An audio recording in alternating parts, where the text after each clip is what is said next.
Pengukuhan PAC dan Projo se-Kabupaten Badung mengangkat tema dalam kesederhanaan mendukung Jokowi lagi, bersatu militan menang. Pesan kepada pengurus yang dikukuhkan diharapkan mampu mensosialisasikan berbagai program-program yang disusun dan mampu menjadi relawan dengan loyalitas tinggi. Surat keputusan nomor Pengukuhan PAC dan Projo se-Kabupaten Badung dilaksanakan Minggu 2 Desember 2018. Para pengurus dikukuhkan oleh Sekjen DPD Projo Provinsi Bali yang didampingi oleh Ketua DPC Projo Badung dengan penyematan pita. Kegiatan tersebut dihadiri pula oleh berbagai tokoh masyarakat dan anggota Projo dari Kabupaten Badung dan juga luar Kabupaten Badung. Selain pengukuhan PAC dan ranting Projo se-Kabupaten Badung, dilaksanakan pula pengukuhan Kaukus Perempuan Projo Badung dengan memegang komitmen yang sama. Ketua DPC Projo Badung, Ida Bagus Madetila menyatakan, kepemimpinan Joko Widodo dinilai memberi berbagai dampak positif kepada masyarakat, khususnya di Kabupaten Badung. Dampak positif tersebut dapat dilihat dari keberadaan berbagai infrastruktur dan lahirnya SDM-SDM yang unggul. Untuk itu pihaknya sangat optimis Jokowi bisa kembali menjabat presiden untuk periode kedua. Kedepannya Projo se-Kabupaten Badung akan senantiasa mensosialisasikan program-program Joko Widodo dan mampu menjadi relawan yang loyal dan penuh pengabdian kepada masyarakat.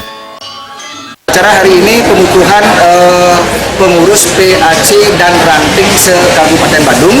Nah, kebetulan juga kemarin hari baik sesuai dengan arahan Pak Ketua DPD kami, yaitu Bapak Uranus Institut Suyaso SH. Jadi kami juga diminta untuk membentuk Kaukus Perempuan Projo Badung. Terselenggaranya acara ini kami relawan Projo khususnya di Badung ini sudah barang tentu mendukung segala program-program dari Presiden kita, yaitu Pak Joko Widodo, dengan harapan untuk 2019 ini kita akan kembali lagi untuk mendukung beliau, karena bagi kami relawan Projo, Pak Jokowi itu adalah bersih, merakyat dan kerja nyata. Jadi adapun harapan kami ke depannya sudah barang tentu untuk pemilu 2019 nanti kita mendukung beliau kembali untuk menjadi presiden. Sekjen DPD Projo Bali, Ana Agung Bagus Mutiara menyatakan, pengurus yang baru diharapkan mampu menjelaskan program-program yang ada kepada masyarakat agar masyarakat mampu memahaminya. Relawan Projo bebas dari embel-embel partai dan murni mendukung Joko Widodo. Kita sebagai relawan itu sudah siap.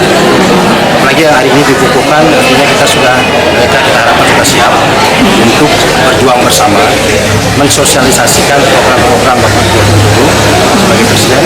Jadi ada program Nawacita yang sudah pernah dilaksanakan 2014 berlanjut. Kita mensosialisasikan program yang sudah berjalan, yang sudah sampai, dan yang mana yang masih dalam grade, kalau kita bilang grade 1 sampai 10 itu di grade berapa itu kita harus sosialisasikan. Dan seandainya Pak Jokowi terpilih kembali, nah itu kita harus jelaskan bagaimana cara kita untuk mengatasi, untuk menyampaikan grade yang 7 itu menjadi grade 10 sehingga sempurna. Itu tugas pertama daripada relawan. Dan relawan ini bergerak tanpa ada embel-embel partai politik. Desa Karyani, Bali TV.